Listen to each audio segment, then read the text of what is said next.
lá pedindo licença para entrar nesse momento na sua casa, que provavelmente estará lá na cozinha, começando a preparar o almoço ou terminando. E aí eu sempre gosto de perguntar, o que nós estamos fazendo hoje para o almoço, que possivelmente também vai estar sendo servido no jantar. Então, manda aqui pra gente, porque de vez em quando eu recebo uns cardápios, olha, muito bacanas. Olha só, tvcn.saopaulo@cançãonova.com, manda seu e-mail e conta pra gente, tá bom? Recebendo novamente o professor Rafael, que tem, assim, né, navegado no universo feminino da incontinência urinária, falamos dos tipos, falamos dos tratamentos, da fisioterapia, enfim. Sempre a fisioterapia é a primeira opção, tem vários tipos, e alimentação, que pode estar contribuindo para uma bexiga ficar muito hiperativa. Bom, aí vem a pergunta. Homem também tem incontinência urinária? Também tem. Os homens costumam ter também, principalmente numa fase mais avançada da vida. Avançada, vamos colocar aí já indo para sua terceira idade. Qual seria a idade? Então, 60 anos? Isso, chegando aí. Mas isso quando a gente fala de incontinência urinária mesmo, né? Que é quando geralmente eles fazem alguma cirurgia de próstata, tem a ocorrência do câncer de próstata, então precisa retirar a próstata e depois disso ele costuma ter os sintomas de incontinência urinária e a disfunção erétil, que é relativamente bem comum de acontecer com o homem. Antes disso, se for numa idade mais cedo, 40, 50, nessas décadas de vida, ele pode ter os sintomas urinários relacionados à hiperplasia da próstata. A hiperplasia da próstata não é o câncer de próstata, mas é um aumento do tecido prostático. Que você está vendo agora, né? Exatamente, que vocês estão vendo agora que está logo abaixo da bexiga. Então, se ela começa a crescer logo abaixo da bexiga, você pode começar a ter sintomas de urina. Então, você vai chegar lá no banheiro para fazer o xixi, começa a demorar para sair, às vezes começa a gotejar no final, você tem que fazer força para sair, terminou de fazer, ainda cai umas gotinhas. Então, se os homens estiverem se identificando com isso, são alguns sinais de que a sua próstata pode estar crescendo. O crescimento é benigno. E 90% dos homens vão ter conforme passar a idade. Então, aquela importância dos exames regulares, de passar com o urologista, o exame de toque, PSA, ultrassom, ressonância, vale a pena. Porque ou você vai se deparar com uma hiperplasia de próstata benigna, ou com o câncer de próstata em último caso, que aí pode levar às questões de perda urinária. Sim.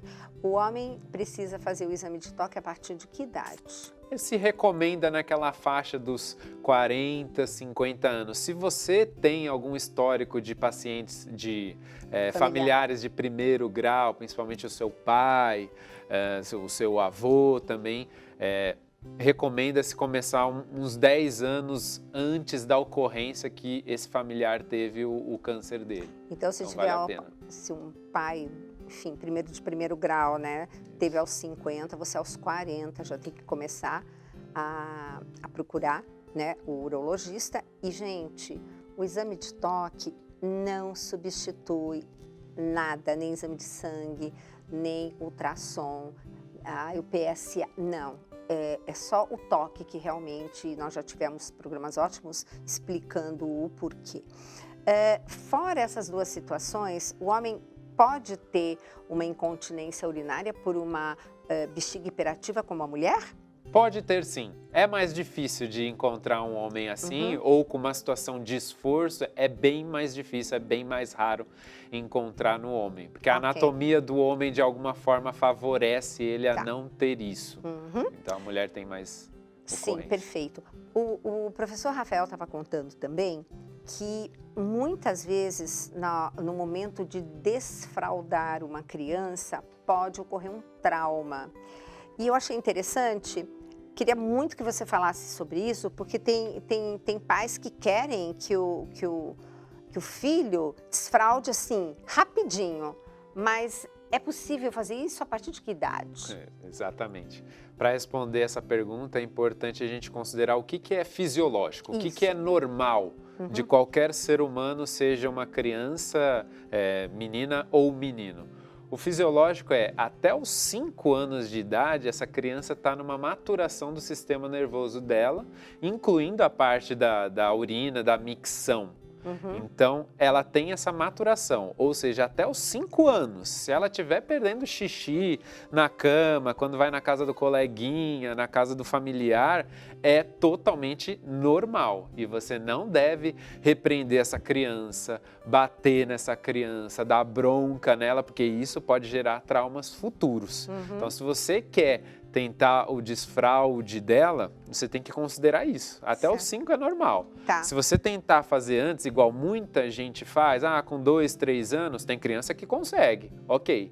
Mas é uma condição específica dela, o corpo dela respondeu bem a isso. Certo. Mas isso não é uma regra. Ok. Então a gente precisa considerar, respeitar esse tempo fisiológico dos 5 anos de idade. E como que esses pais vão perceber que a criança ainda não está madura para isso? Porque normalmente vai se tentar tirar a fralda e acontecem vários acidentes, né? E se faz um histórico que vai tirar a fralda, tal, que a criança muitas vezes embarca nessa viagem e depois ela também não quer voltar a usar a fralda. Como que deve ser essa abordagem? Isso é difícil, porque tem que ser um processo gradual, né? Você não pode tirar de uma forma brusca, né? A criança usava a fralda sempre, o tempo todo, full time, de repente você deixa ela um dia sem a fralda total, né? E ver o que vai acontecer, né? Você tem que tentar artifícios que consigam fazer a criança entrar nessa ideia, entender que aquilo é uma tentativa, não é uma obrigação dela, que ela tem que vencer a perda da urina, né? Você conseguir deixar algumas horas aquela criança sem a fralda, sem a proteção, tentar colocar um ambiente mais atrativo, ensinar ela a sentar lá no vaso bonitinho, que a gente também vai falar em outra oportunidade, como sentar no vaso da forma correta, que geralmente as crianças fazem certinho, né? Né? A gente imagina que não, mas essa parte neurológica, né? Não sei se você assistiu, mas o professor Rafael comentou uma das fisioterapias que é feita logo de início para essa bexiga hiperativa, né? Isso. Que coloca 2 eletrodinhos aqui atrás desse ossinho, né? E aí essa corrente vem passando, vai por trás e vai lá no centro sacral da micção. E isso é feito por toda a parte nervosa. Exatamente. Porque lembra que a gente já falou tanto disso, a gente tem um sistema nervoso que você comanda, mas tem um que você não comanda. Teu coração bater, pulmão funcionar. E depois a gente vai falar sobre esse aspecto. Eu posso ou não posso fazer o meu intestino funcionar melhor, né? Exatamente. Existem comandos aí. Então, isso tudo é parte neurológica e é importante que saibam que cada criança tem o seu tempo. Então, não deixa o irmãozinho falar, eu já tirei a fralda, você não, eu sou mais novo que você. Então, isso daí vai causando assim, traumas que depois na vida adulta atrapalham muito, né? Com certeza, a gente tem pacientes que perdem desde a infância, e a gente vai descobrindo na fisioterapia e leva aquilo até a vida adulta, porque não conseguiu resolver o problema. Olha aí, gente, então o cuidado de tirar a fralda das crianças, tá bom? Bom, também muito interessante. Espero que vocês estejam gostando tanto quanto eu. Porque eu digo que o programa Mais Saúde é para vocês, mas nossa, gente, eu aprendo tanto, tanta coisa boa que vocês trazem para nós. Bom, queridos e queridas, quero aqui aproveitar e deixar um beijo para os nossos irmãos portugueses. Você estará sendo visto lá em Portugal, tá? Lá em Portugal. Temos uma casa de missão em Fátima, né? Aliás, vocês podem estar comprando os livros lá, vocês da Europa, comprando os livros lá pela Casa de Missão de Portugal, tá? Que aí fica super mais fácil para vocês receberem. Bom, muito obrigada. Lembre que qualquer pergunta você mande aqui para tvcn.saopaulo@cançãonova.com e agradecer o professor Rafael por essas brilhantes pérolas que ele tem nos trazido aqui no Mais Saúde. Eu que agradeço. Obrigado. Espero vocês no próximo programa.